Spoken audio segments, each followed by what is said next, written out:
Most people think the world ends at midnight, but for third shift maintenance, that's when it finally shuts up enough to breathe. The daytime chaos, screaming toddlers, coupon wars, managers on caffeine highs melts into fluorescent hum and mop water. It's just us, the machines, and the kind of Walmart silence that feels too clean, like it's been vacuum sealed.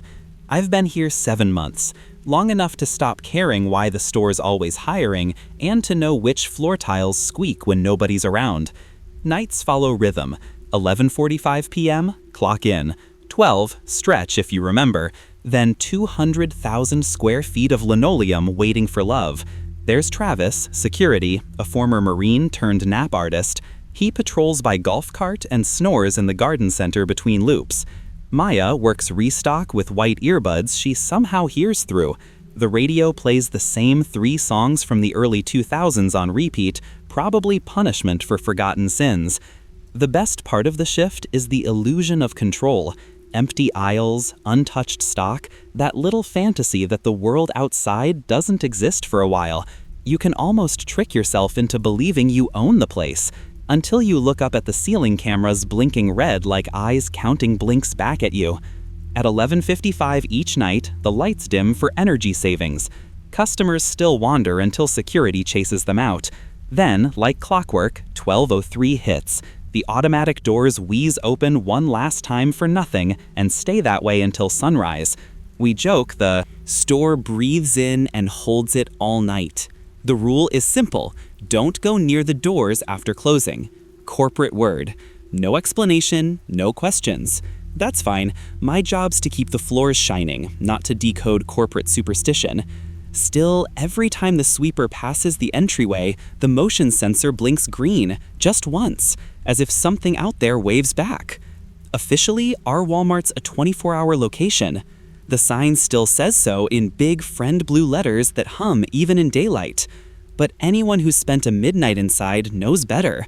The doors stop taking customers at 12 sharp, like the store pulls the power plug on reality. By 12:03 a.m., the entry glass fogs over from the inside. Don't ask me how. Air here stays colder than management's heart. If you try wiping it, your hand comes back damp, even though the cloth stays bone dry. Once in a while, a late-running family bangs outside, shouting through the mist, but within seconds they realize they can't see in and wander off to the 24-hour diner down the highway. From our side, the lot looks empty, though cameras claim headlights keep circling. Teresa, the night manager with 6 years of corporate devotion tattooed behind her smile, brushes it off. Door sensors reset for cleaning cycle, she'll say every night, reciting it like scripture. But every cleaner secretly watches the clock tick toward that moment.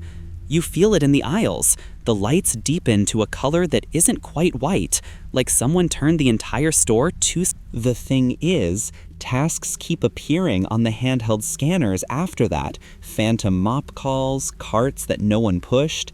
Tidy aisle 13, unknown spill. Return item to electronics. You finish the job anyway because it's easier than arguing with the system, and besides, you can swear you hear faint wheels somewhere in distant rows. Travis joked once that the store's just lonely and likes to keep busy. He's not wrong.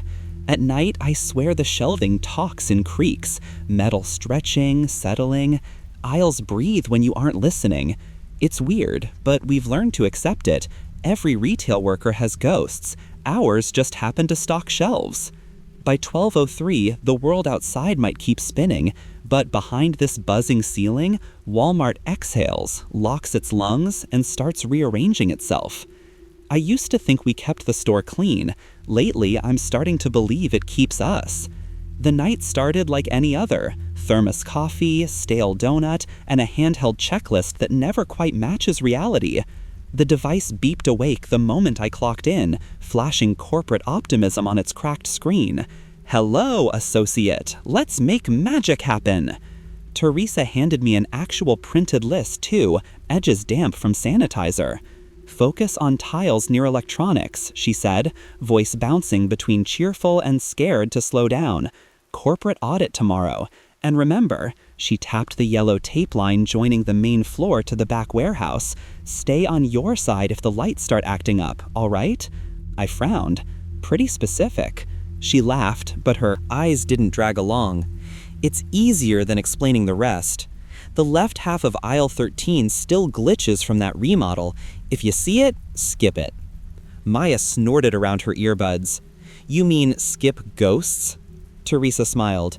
"I mean skip messing with them." Then she slipped back toward the office like a puppet pulled by invisible deadlines. "Most people in retail live off superstition as stress relief, so I chalked it up to that. Still, I wrote on the list anyway.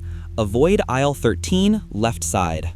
It's useful having something to ignore." Once midnight cleared and the last customer left, I started normal rounds. Bathrooms, freezer floors, toy section. The motion sensor lights glowed calm blue overhead, like aquarium glass. At 12:03 on the dot, the doors sighed shut and fog crept up the windows again. I swept around the yellow line for the first time. It looked freshly painted, though we just waxed. The scanner on my hip vibrated an alert. Spill detected in aisle 13. Travis's voice came over the radio, sleepy static. "Ignore it, bud. Store does that sometimes." Last guy followed it and spent an hour lost between furniture and hardware. Said he walked straight and ended up behind the freezers. "Was he drunk?" I asked. "Nope. Clocked out next day and never came back." I stared toward aisle 13, the only stretch still dark. Some prank could always be easier to believe than magic, but tonight the air around that gap felt brittle, like glass cooled too fast. I marked that. The scanner voted differently and kept mopping. The scanner voted differently, sending the same alert again, bold text flashing like it knew better. At 12:07, every light in the building blinked once, like someone hitting a cosmic switch. Normally, only the fluorescents in frozen foods sputter, but tonight, even the neon walleyes over optometry dulled to candlelight. My mop froze mid-stroke. The air went still enough to hear the individual bulbs hum. From the front registers, Travis's radio cracked, then whistled out a high note. I could make out a faint voice threaded through static. Clean up on... It might have said aisle 2, but the syllables stretched wrong. Travis cursed, tapping the handset. "Teresa, check the circuit panel. Lights are on the fritz." No reply. Just the building breathing. When the fluorescents returned, they didn't come back white. They'd shifted into this sickly rose color, tinting everything the shade of raw meat. You could taste the electricity. I rolled the mop forward once and stopped when I noticed the wet streak glistened dull instead of shiny, like the floor had drunk the water.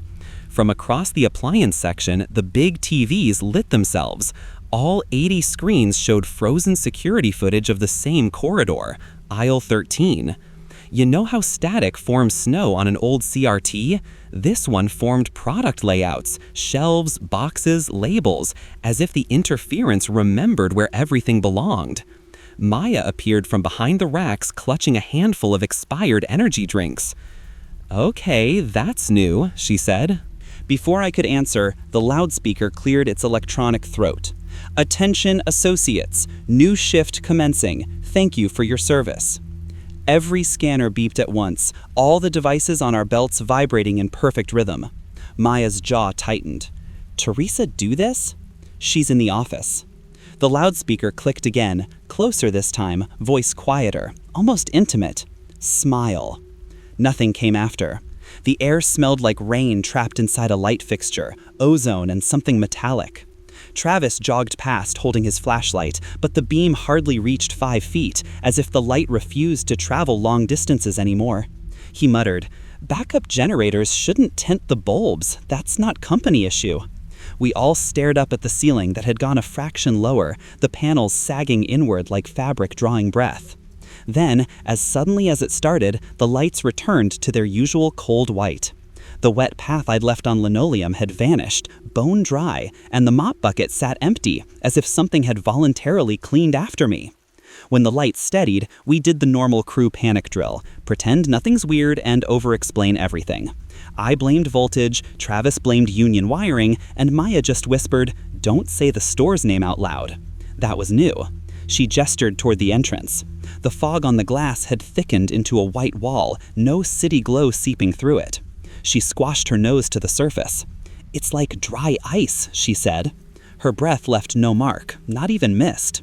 Travis slid the emergency bolt, tugged. It didn't move, not even a rattle.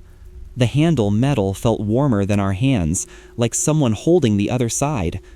I went to the adjacent fire exit. The exit bar pressed down, but nothing released. No give, no latch click, just a soft, spongy resistance. The LED exit sign above it flickered. For one frame in the strobe, I saw the word mirrored, Tixay. The light flowed backward, red to green to nothing. On a normal night, you'd see parking lot sodium lamps stretching across frozen windshields. Now every lamp pointed inward, orange cones bleeding through the fog onto tile. It looked like we were standing inside a snow globe, lit by headlights searching for a way out. Teresa was gone. Her office door hung open, monitor humming with a single frozen frame of the checkout counters. None of us were in it. Not the store either. Just a stretch of desert under noon sunlight. Breakers might have overloaded, Travis muttered, but his fingers shook when he keyed his mic. Static replied, but not his echo. A different one came back. Ours, but off by a second, like a voice remembering after hearing. We moved together down the central thoroughfare. Aisles seemed broader, shelf ends wrong. The candy aisle curved slightly left when it always led straight. "You ever get the feeling," Maya said, "this place is bigger after hours?" She wasn't wrong. The air carried that warehouse echo, more distance than should fit in a retail box. Some part of the building was stretching. The PA blipped again. "Associates, doors temporarily locked for reorganization." Travis gave a short laugh, forced. "Guess we're the cleanup crew and the inventory." We regrouped in the break room because humans cling to coffee machines when the world starts bending. The fluorescent hum sounded different here, lower, more like chanting through static. Every poster on the corkboard, the safety ones about teamwork and hydration, had bled their colors together. Across the mess of rainbow streaks, something black bubbled up to the surface. New text, handwritten in perfect cursive. "After close protocol," Travis muttered. "Company loves paperwork," and reached for it, but I stopped him. A jam-splattered binder sat on the counter below the words, blue plastic, bent rings, logo scoured off. I flipped it open. Typed pages, yellowed at the edges, neat in their viciousness. 1. Keep cleaning. It hates idleness. 2. When the lights flicker, stand still, smile, face the nearest camera. 3. Do not enter aisle 13 after 0020. 4. Ignore all paging from electronics. 5. If the mirrors speak, do not reply. 6. Finish by 0300. Early departures are considered inventory. Half the later pages had been torn out, leaving ragged teeth of paper and sticky residue. Maya whispered, "That's not OSHA." "Confidential," Travis said, trying for tough, "means we're fired if we read this, yeah?" His joke cracked mid-sentence. We turned as the vending machine whirred on its own. A Snickers dropped, slow, deliberate. Then another. The coil kept whirling until candy piled knee-high, each wrapper stamped with the date, manufactured. Maya backed toward the doorway. "That's older than me working here." The PA stuttered alive again, only the pitch off by an octave. "Associates, refer to company guidelines." The binder fluttered open on its own, pages turning until landing on an unnumbered addendum. "Smile if addressed." We didn't move, didn't breathe. I could see our reflections in the break room window, 3 tired retail workers hugging their own shadows. Then the reflections smiled a second before we did.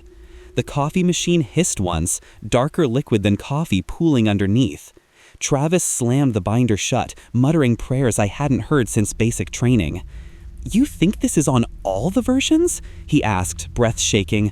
"Or did we just unlock the deluxe package?" None of us laughed this time. The chill through the tile felt like breath rising from underground storage. The loudspeaker clicked on with a sound like ice breaking underwater.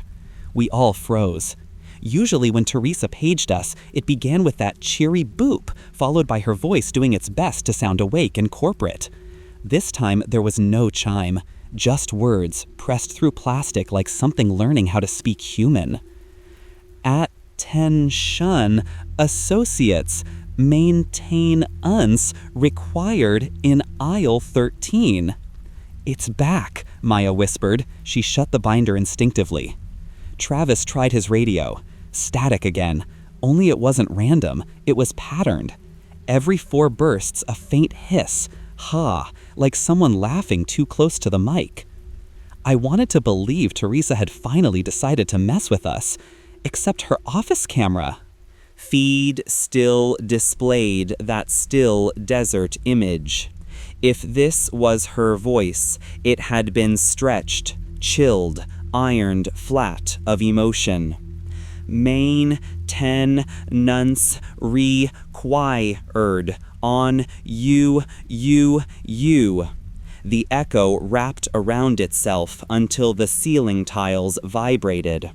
Maya covered her ears. It's saying on you. Turn it off.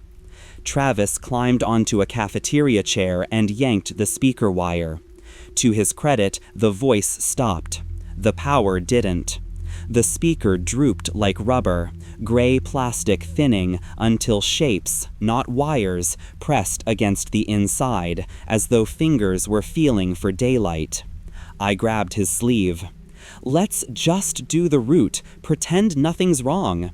That phrase saved us from 100 smaller breakdowns before.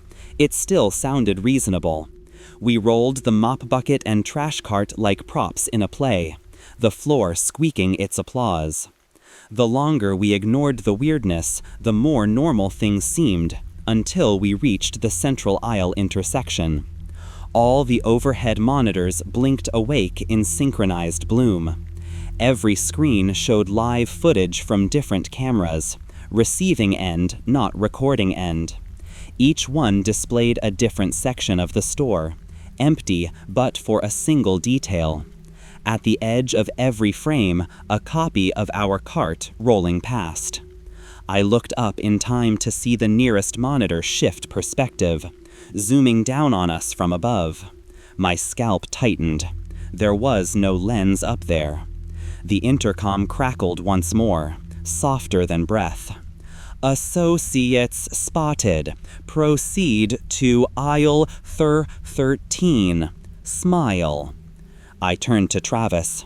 Apparently, we've been scheduled. We told ourselves we just wanted to prove the PA was bluffing, that it was one more Walmart glitch we could write up in an incident report nobody would read. But curiosity is a leash, and aisle 13 has a good tug. The rest of the store sat under that dying light calm, music paused mid-lyric somewhere, refrigeration units hissing soft as distant surf. Our footsteps echoed longer than physics allows. When we turned into the cursed aisle, the floor walks changed under the lights. It looked wet, though my mop handle came back bone dry. For a heartbeat, the shelves looked normal. Chips, cereal, discount Halloween candy in February. Then labels began shifting. The fonts blinked between decades. Bold 70s lettering, 90s gradients, modern minimalist rebrand, all within seconds of each other. Even the low price always signs fluttered through logos that hadn't existed for years. Halfway down the row, something stood between displays. At first, I thought mannequin. They keep a few for the clothing section. But this one wore our uniform. Dark blue polo, tan slacks, badge clipped correctly. Its tag glinted under the fluorescence, and I swear it bore my full name exactly, middle initial and all. It held him up, same model as mine, the yellow bucket gleaming beside it with water far too clean.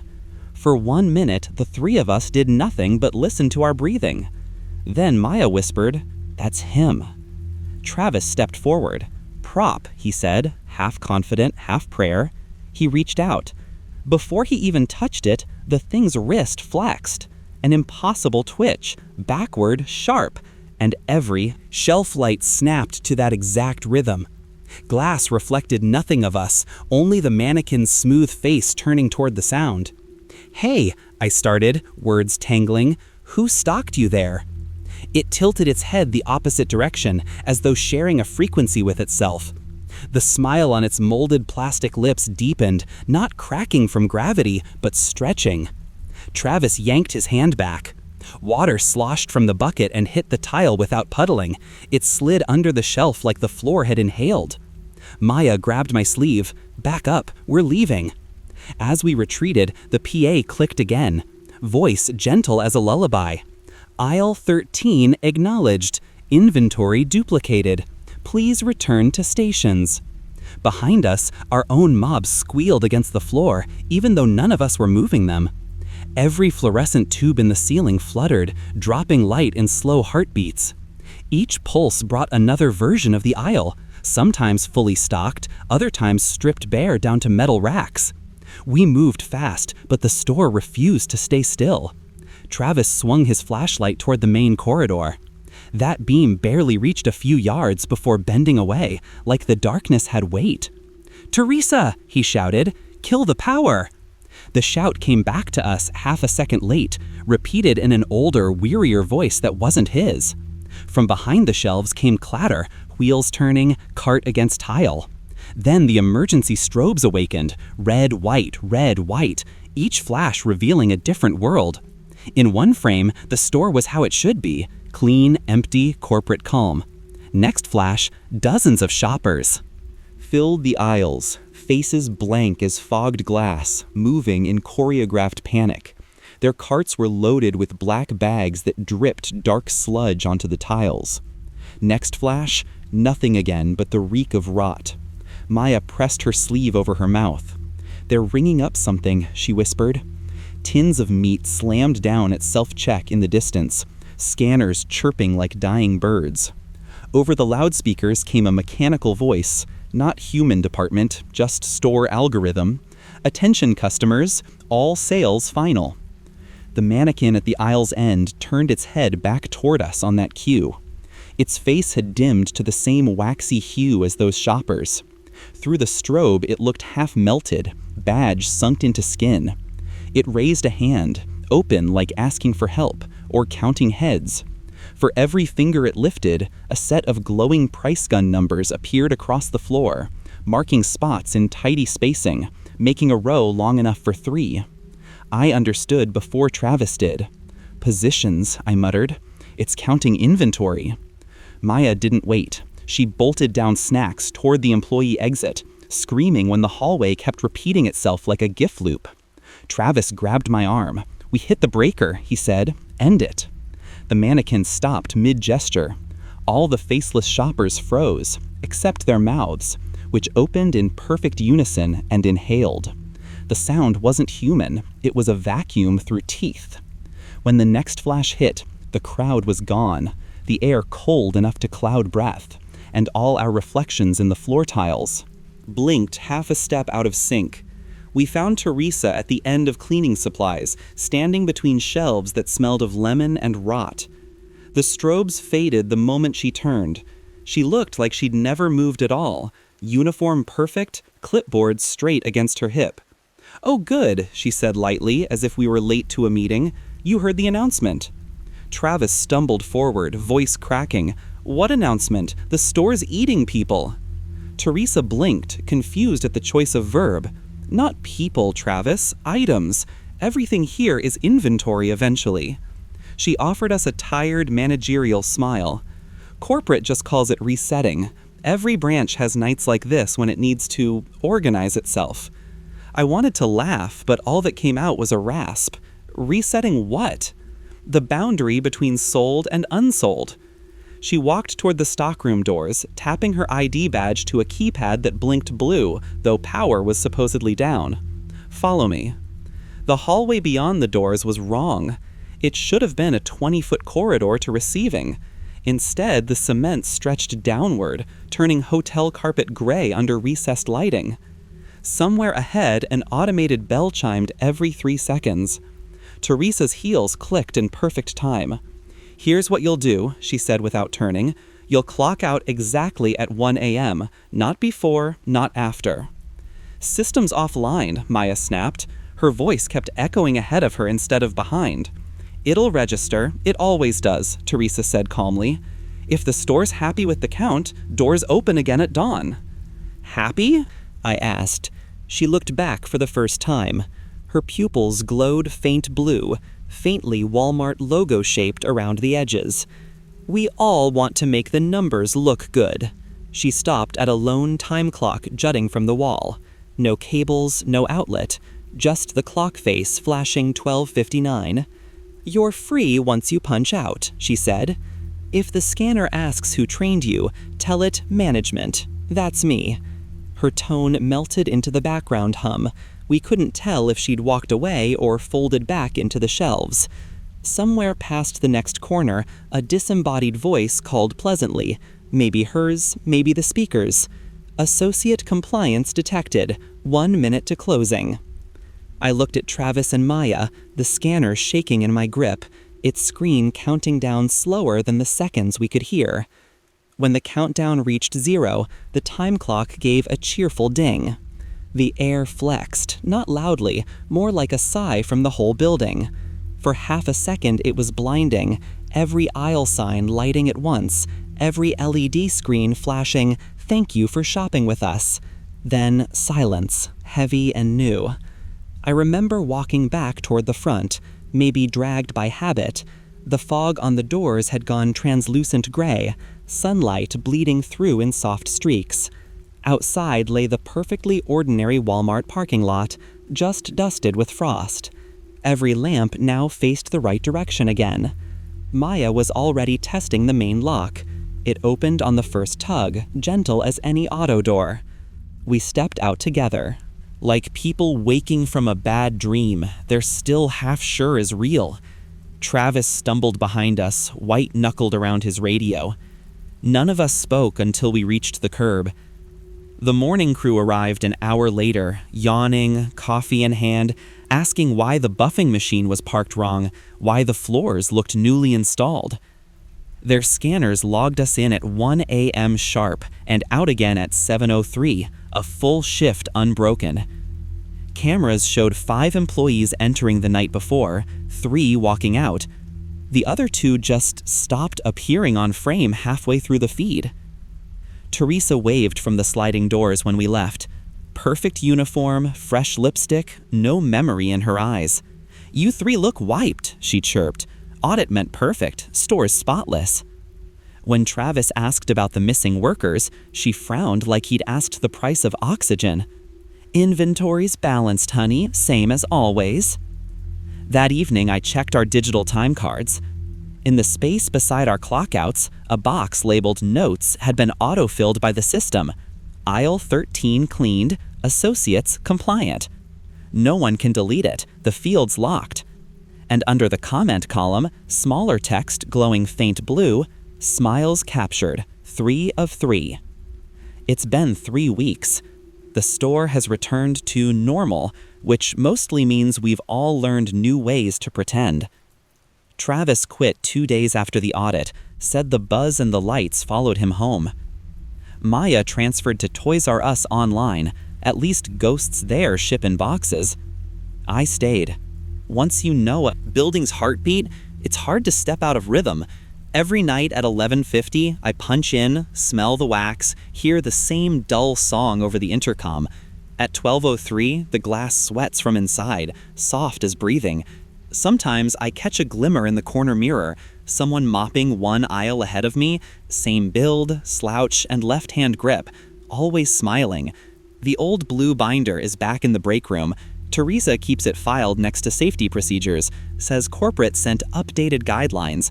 Each night it has one more page, crisp, logo freshly printed. 7. Continue all tasks until close. The store appreciates your dedication. 8. If you see yourself working, don't interrupt. That's what teamwork means. 9. Smile until the doors open again. An empty aisle is a lonely aisle.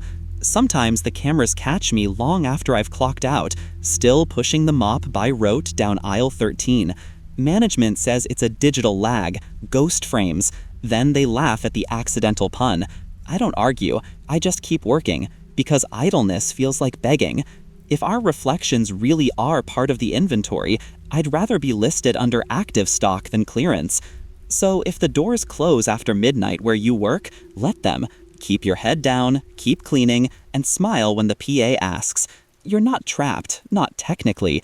You're simply part of the store's after-hours organization, its favorite department, maintenance.